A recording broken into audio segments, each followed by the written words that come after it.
I'm out the yo. I'm out the door. Island Coast, why's it the old? I see yo 3.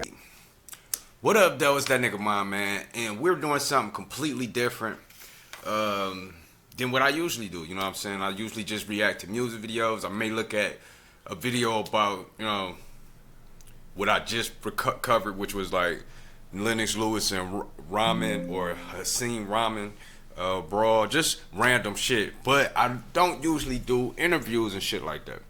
Now, this 1992, a year after I was born, and I like looking at older videos from like the early 90s and like way before my time, with like in the 60s and 70s. Like I done looked at Martin Luther King videos, and I usually listen to those long format dialogue videos where they having like either a debate or just a discussion when I'm at work. Because when I'm at work, I don't fill my mind with just straight, ignorance and shit. I might listen to music here and there, but for the most part, I like to listen to dialogue. But I seen this with Martin Lawrence on it, and I'm like, 1992. This would be great to just jump in the time machine real quick and watch. Look at the fashion that was going on, the slang, the aesthetics of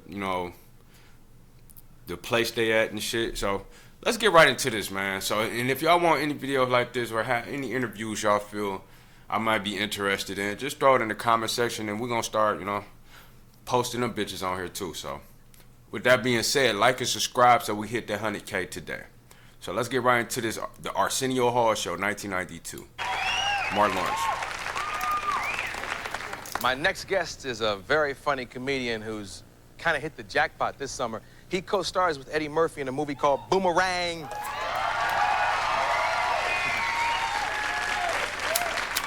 This scene kind of sums up his character and the significance socially of pool. It's racial. Well, expand. I bet. Now, check it out. The white ball dominates everything, right? It knocks the shit out the yellow ball, the red ball, right?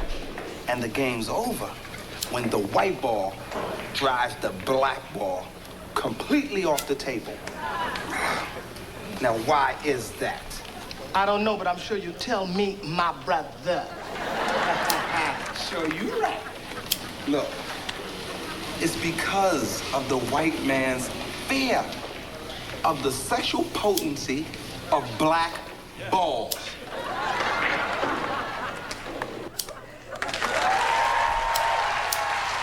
Martin Lawrence! It's funny, the ball analogy, even though they just, use that as a script, you almost apply that to golf too, like the white ball fucking the earth. I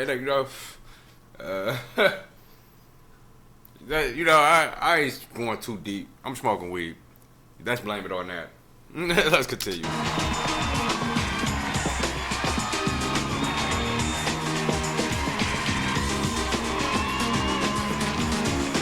Look, brothers wear suits and was proud to wear them.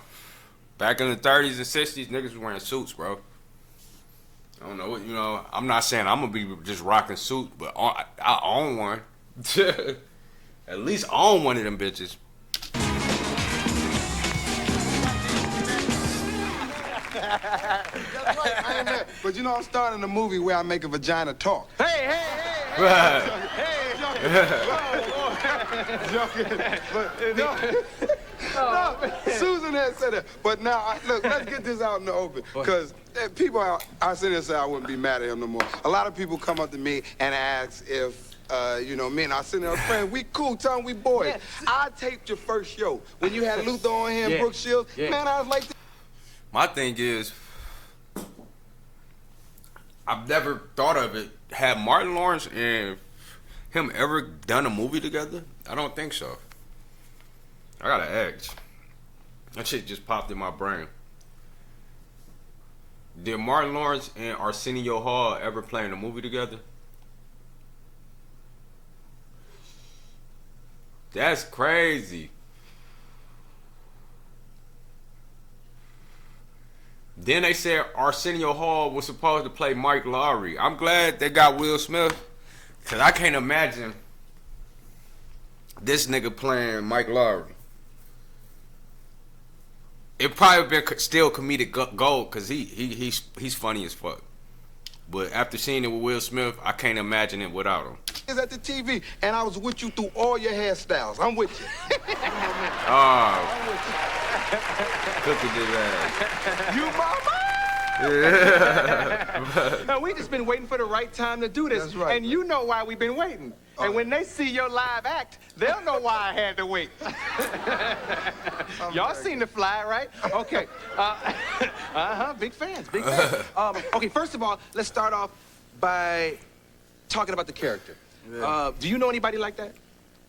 And Boomerang? Yeah.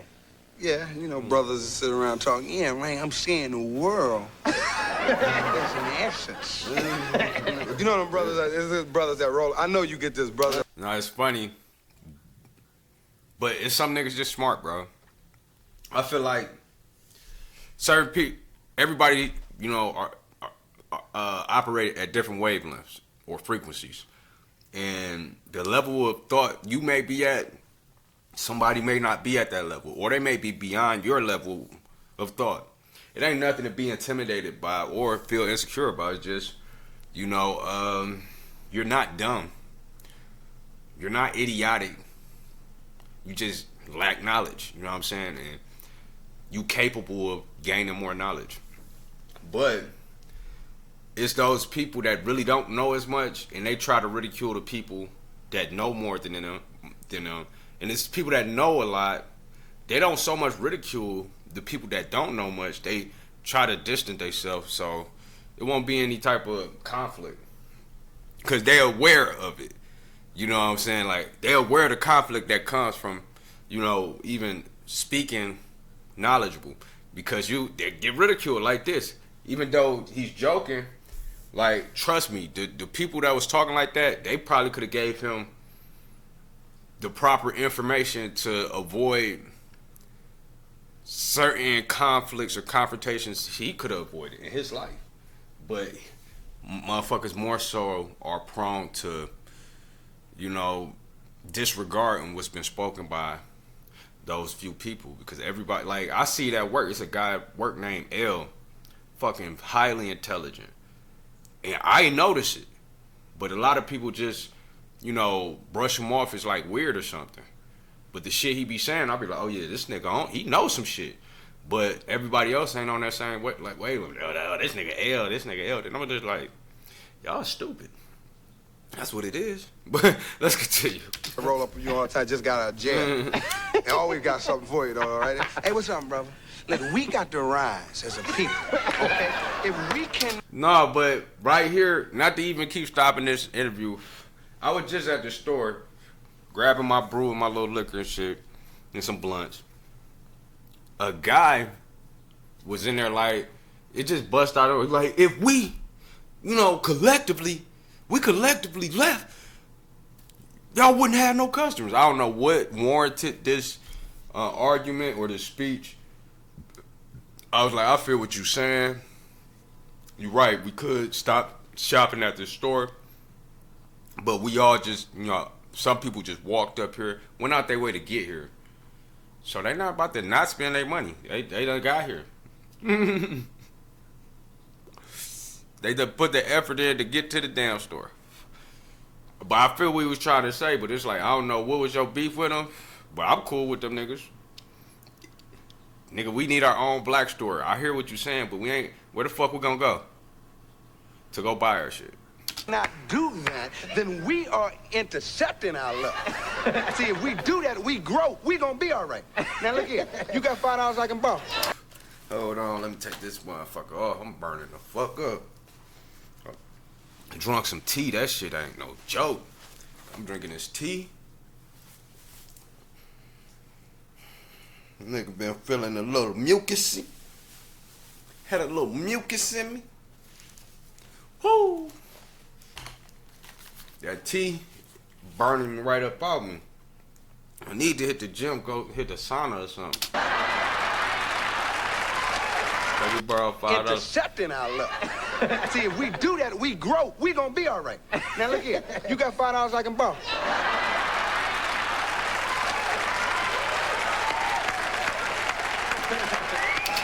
Now the Conscious Brothers, he talking about the ones that go to jail and obtain their knowledge.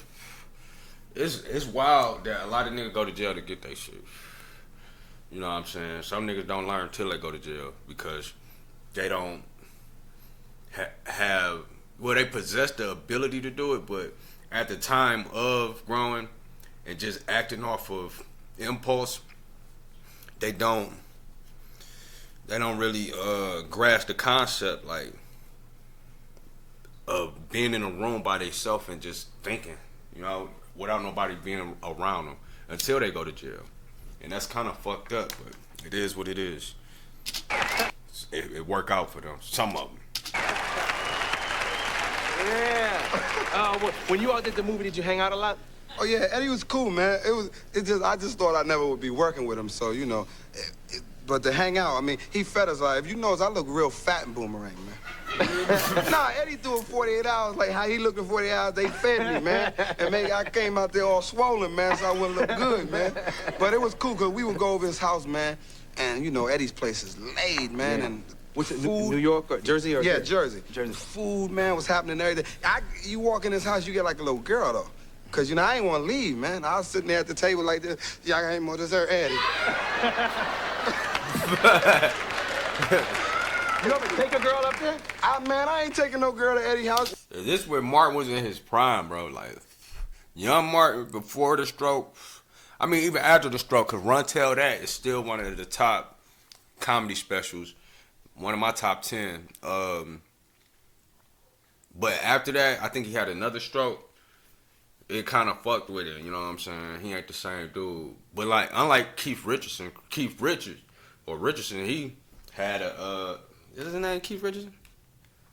Comedian, had a stroke. He became funnier. This nigga became Richard Pryor after his stroke.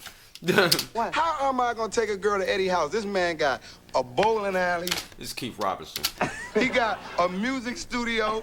Hey, how you gonna leave? You gonna take a girl to Eddie's house and then go back to your apartment? That's a good point. You know what I'm saying? That's a good point. You take a girl, she be like, won't you just go without me? I'll be there. I gotta talk to Eddie about something. Hey, you better bring your ass on here, girl. And women do that shit, man. Women will do some shit like that. I remember my ex, bro, from like 10 years ago. We was at work and we was leaving out. And it was a nigga I knew that was on there. We just men. We already territorial. We understand how other men operate. But it's this dude, he in the lunchroom, and we had to go in the lunchroom to grab our bowls that we had ate our food out of and shit.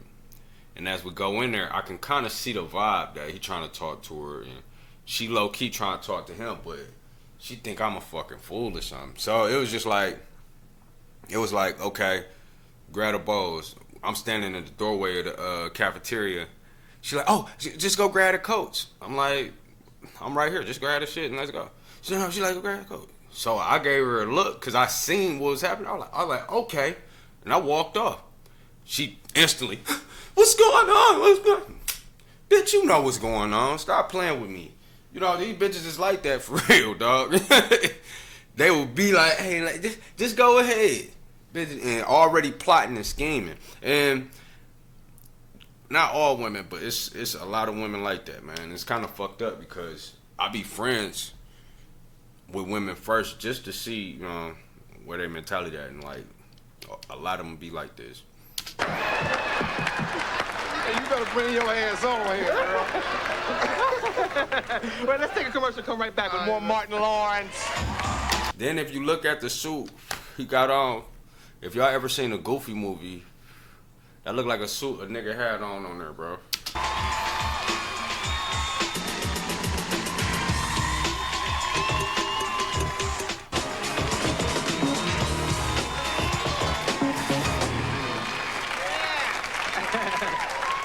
Oh, boy. Should we talk more about the movie? Oh, you know what? Money told me you was a big film buff from the old days. Oh, yeah, the Mac, man. Everybody. your favorite? Nah, but, you know, it was about, the Mac was about pimps. I never wanted to be a pimp. It's just the way Max Julian, you remember Max Yeah, Julian, how absolutely. he talk? You know, he used to put rap on women like, you know, you gotta believe in me, baby, you know? You just gotta believe, all right? Everything that I say that I do. I'm gonna get 5 more women like you, but everything that I say and do. I mean, that's just a big fan. We used to do that on the set all the time, me, Eddie Murphy. Eddie could, you know, he's a, like, perfect mimic, man. Yeah, and he It was loves all that scary. old stuff, too. Yeah, it was, Pryor was my man, though. And the Mac, remember? Yeah, absolutely. When the cop said, go on, run. Go on, run. I ain't running no way. I gotta see the map. That's one of the movies I always heard about. Never took the time to actually watch it. I probably done seen clips of it. I seen a clip where he was like, nigga, you ain't no pimp. You just a safe haven for hoes. Some shit like that. I remember that shit. That shit was funny. But for the most part, yeah, I don't really know too much about the movie. But Spot Size is about pimp. The light-skinned nigga was the main character. Essentially who Snoop Dogg cosplaying as. Cause I ain't no track star. You gonna shoot me in the ass, baby. It's like Snoop took the Mac and was like, I'm gonna take that persona and mix it in with gangster and, you know, just be a smooth ass rapper.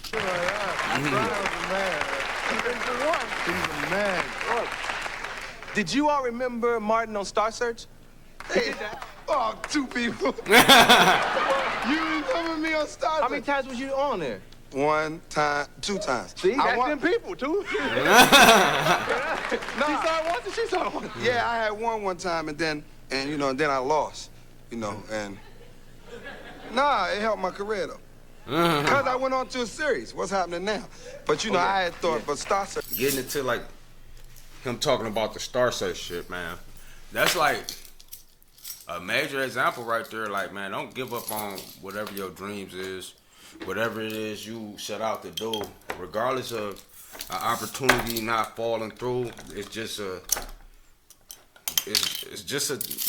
something an obstacle that you can prevail against. You can always win. It's just so you just gonna. This is what you want to do. This is what you want to do. What's up? All right, get off the mic, man. Get off the mic. Get off the table. Go ahead. Get off the table. Get off the table. Get your ass off the... I don't know what I'm gonna do with you, man. But yeah, Star Search, man. Him talking about that, just continue. You know what I'm saying? Putting in that effort, regardless of if an opportunity seemed not to work out. Just keep going, and that's what I'm learning now. She saw it once and she saw it once. Yeah, I had one time, and cause I went on to a series. What's happening now? But I had thought, but Star Search, man, it was a good time for me, man. Seriously, it was it was beautiful, man. How you bring up Star Search? Well, you must have saw my set, man. It was good, though. I enjoyed it. I was a brother like this. Jewelry. Good night. They didn't get it. I was like, hey, that's why I lost. He has a series coming up in the fall. Yeah, called Martin. Yeah. Yeah, now I Martin, watched yeah. the pilot episode. You know what's so fucking amazing to me, man? It was such an amazing show. Grew up on it, watched it in the morning. Just grew up watching it right along with, Fresh Prince of Bel-Air. I always thought this was funnier than Fresh Prince. And I got more fonder memories of this. I can literally remember waking up in the morning, getting ready to go to school, watching this shit. I remember when Grand Theft Auto 3 came out. Nigga, wake up in the morning, turn the TV on. It's the first thing you see before we turn on the damn Xbox. Like, well, no. Matter of fact, at the time we had a PlayStation 2, cause I was at my friend's house, and I say we because I moved in later, but yeah, that shit was just a fond memory. Nigga, watching Martin, Dragonfly Jones, Hustle Man was my favorite nigga. But yeah, man, it's crazy because there's a lot of people in this world that never seen it, never heard of it. Just like it's people that ain't heard of the Chappelle Show, and as prevalent as it's been in my life, it's kind of wild to me. Bro, you still on the table? Hey, come here. Come here. What you doing? Get off this table. I'm sorry, y'all, but let's continue. And I knew what he was doing because they had told me about it. I liken it to Coming to America, where you play a lot of different characters and sometimes you interact with yourself. Yeah. And I'm saying, how is Martin gonna do this every week, right? And I watched the pilot. Homie pulls it off. I mean, and that Shanae character? Yeah. He plays a girl across the hall, right? Yeah, she lives next door to me, but it's the roundaway girl. You know, the neighborhood LL Cool J's roundaway girl. The girl with the earrings and the young girls that always have the hairdo and just know how to coordinate everything that they dress and just got much attitude. How you doing, Arsenio? How you doing? Oh, look at Arsenio. He look good. I mean, you know that girl, man. So he say, he only seen the pilot episodes. That's crazy. This before it even popped off. And it became a classic. And then, you know, you get, and don't like if a roundaway girl come up to you and you say hello and you don't speak, oh my goodness. I said, yo, I know you ain't gonna try to not speak with your little tall self. He make me sick. I mean, I love that girl, man. Yeah. I love him, man. I can't date him, though. Really? I just can't date him because, you know, you can take him to a restaurant, man. You want something to eat? I don't care what you, I mean, do they got french fries here? But I love them, man. They're real cool. The show is gonna do well now. No, they call her around the way, girl. What he really saying, the hoes, okay? The hoes of that time. Like, you could, like, this is my thing. Hoes are fun. Always. Always fun. Hoes are fun. Now, it's up to you to be like, are you way more attracted to hoes, or you want somebody that's a bit more realistic in thought? Because hoes don't have no realistic thoughts. All of it's just programming and conditioning. That's all I can say it is. But I ain't gonna lie, I used to love hoes. My job I had for like 8 years, man, hoes just coming there all the time. I was just having fun for 8 years. Now I'm older. I'm like, yo, I'm straight on them little, I'm straight on it. You know what I'm saying? Like, trust me, they there. At my new job, they there. Both of them. New job, they there. It's just like, I'm good on it, you know what I'm saying? My fun days. I still can have fun days, if I find the right woman. It's just, I prefer to have the right woman that make sound decisions. They ain't make no bad decisions already. Which is very rare. And I'm not talking about just people make bad decisions, but I mean like the ones that cause them to be in a relationship with a nigga that, they got a kid with that they don't fuck with no more. You know what I'm saying? But the motherfucker's still attached to them type shit. It'd be a bunch of shit with that. So, yeah, I'm done with the hoes. I want grown women with they mind together. Cause that what comes first. They mind together, not they shit together.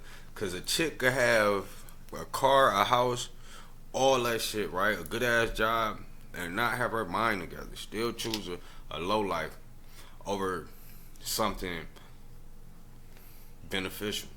When will they be able to see it? This coming fall, Martin. We have a hell of a cast. Tommy Ford, my man who's in the audience. Okay. Tommy Ford from Harlem Nights. Shout out, rising power to Tommy.